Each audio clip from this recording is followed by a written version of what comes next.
बहुत समय पहले की बात है। किसी गांव में एक जमींदार के महल के पास एक गरीब अनाथ विधवा का झोपड़ी था। जमींदार साहब को अपने महल की जमीन को उस झोपड़ी तक बढ़ाने की इच्छा हुई। जमींदार ने उस बुढ़िया से जाकर कहा, अपनी झोपड़ी यहाँ से हटा ले, नहीं तो अच्छा नहीं होगा। लेकिन बुढ़िया तो कई जमाने से वहीं बसी थी। उस बुढ़िया का प्रिय पति और इकलौता बेटा उसी झोपड़ी में मर गया था। बहू भी एक 5 वर्ष की बेटी को छोड़कर चल बसी थी। अब उसकी पोती ही इस बुढ़ापे की एकमात्र सहारा थी। जब कभी उसे अपने परिवार की याद आती तो मारे दुख के फूट फूट कर रोने लगती थी। और जब से उसने अपने पड़ोसी जमींदार की इच्छा का हाल सुना था, तब से तो वह अधमरी ही हो गई थी। उस झोपड़ी में उसका दिल कुछ इस तरह लग गया था कि बिना मरे वहां से वह जाना ही नहीं चाहती थी। जमींदार ने बुढ़िया को बहुत समझाया, लेकिन बुढ़िया तो अपनी बात पर अड़ी रही। तब वे अपनी जमींदारी चाल चलने लगा। अगले ही दिन वह सुबह उठकर एक वकील से मिला और उसे थैली भरकर रिश्वत के रूप में रुपए दिए और अदालत से उस झोपड़ी पर अपना कब्जा कर लिया और विधवा को वहां से निकाल दिया। बेचारी अनाथ तो थी ही, कहीं पड़ोस में जाकर रहने लगी। ऐसे ही कुछ दिन बीत जाते हैं। एक दिन की बात है, जमींदार उसी झोपड़ी के पास घूम रहा था और लोगों को काम भी बता रहा था।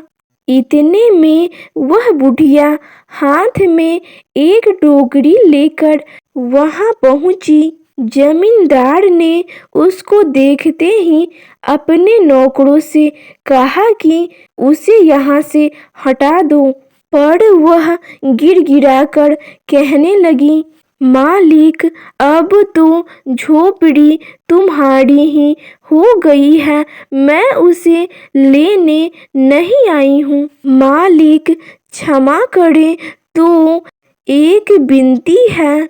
जमींदार के सिर हिलाने पर उसने कहा, मालिक, अब आपसे क्या छिपाऊं, जब से यह झोपड़ी छोड़कर गई हूँ, तब से मेरी पोती ने खाना पीना सब छोड़ दिया है। मैंने उसे बहुत समझाया, लेकिन उसने मेरी एक न सुनी। कहती है कि अपने घर चल, वहीं रोटी खाऊंगी। अब मैंने सोचा है कि इस झोपड़ी में से एक टोकरी भर मिट्टी लेकर उसी का चूल्हा बनाकर रोटी पकाऊंगी, तो वह जरूर ही मान जाएगी और रोटी खाने लगेगी। मालिक, कृपा करके आज्ञा दीजिए तो इस टोकरी में मिट्टी ले जाऊं। जमींदार ने आज्ञा दे दी। अब बुढ़िया झोपड़ी के भीतर गई। वहां जाते ही उसे सारी पुरानी बातें याद आ गई और आंखों से आंसू की धारा बहने लगी। उसने अपने आप को किसी तरह संभाला और फिर मिट्टी भरने लगी। जब टोकरी मिट्टी से भर गई तो झोपड़ी से बाहर ले आई। फिर हाथ जोड़कर जमींदार से प्रार्थना करने लगी कि मालिक कृपा करके इस टोकरी को जरा हाथ लगाएं, जिससे कि मैं टोकरी को सिर पर रख लूं। जमींदार पहले तो बहुत गुस्सा हो गया, लेकिन जब वह बार बार हाथ जोड़ने लगी और पैरों पर गिरने लगी तो उसके मन में भी कुछ दया आ गई। किसी नौकर को न कहकर वह खुद ही टोकरी को उठाने को आगे बढ़ा।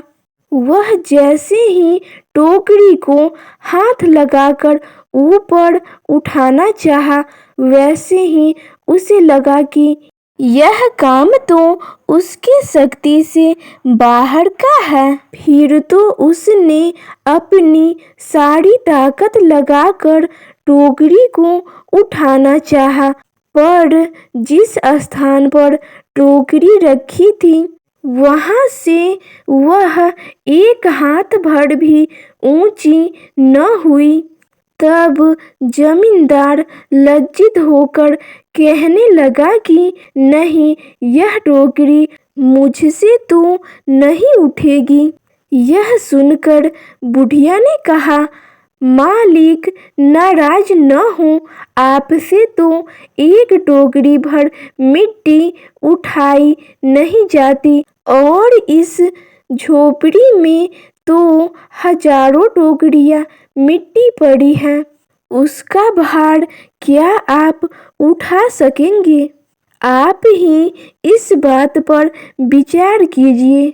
तब जमींदार को यह एहसास हुआ कि वह तो धन के लालच में अपना कर्तव्य भूल गया था, लेकिन बुढ़िया की बातें सुनकर उसकी आंखें खुल गईं।